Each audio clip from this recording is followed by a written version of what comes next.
వాతావరణం అనుకూలించక నిలిచిపోయిన అమర్నాథ్ యాత్ర చివరి అంకానికి చేరుకుంది. అమర్నాథ్ క్షేత్రంలో యాత్ర చివరి రోజు జరగాల్సిన పూజకు ఏర్పాట్లు జరుగుతున్నాయి. శ్రీనగర్లో చారీ పూజ నిర్వహించారు. పవిత్ర గదతో ఈ నెల 22న పహల్గాం నుంచి పుణ్యక్షేత్రానికి యాత్ర ప్రారంభం కానుంది. మహాదేవ్ గిర్ దశనామి అకారాలోని అమరేశ్వర్ ఆలయంలో శివుని పవిత్ర గదకు సంబంధించిన చారీ పూజ నిర్వహించారు. వేద మంత్రోచ్చారణల మధ్య గద సంరక్షకుడైన మహంత్ దీపేంద్ర గిరి ఆధ్వర్యంలో సాధువుల బృందం ఈ పూజను నిర్వహించింది. వార్షిక అమర్నాథ్ యాత్రలో చారీ పూజ అనేది చివరి దశను సూచిస్తుంది.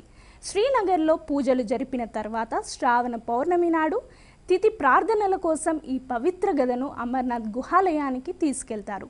ఈ నెల 22న ప్రధాన యాత్ర ప్రారంభమవుతుంది. ఆగస్టు 28న పవిత్రమైన శ్రావణ పౌర్ణమి సందర్భంగా స్వామి అమర్నాథ్జీ ఆలయంలో పూజ దర్శనం కోసం పవిత్ర గదను అక్కడికి తీసుకెళ్తున్నట్లు మహంత్ దీపేంద్ర గిరి తెలిపారు.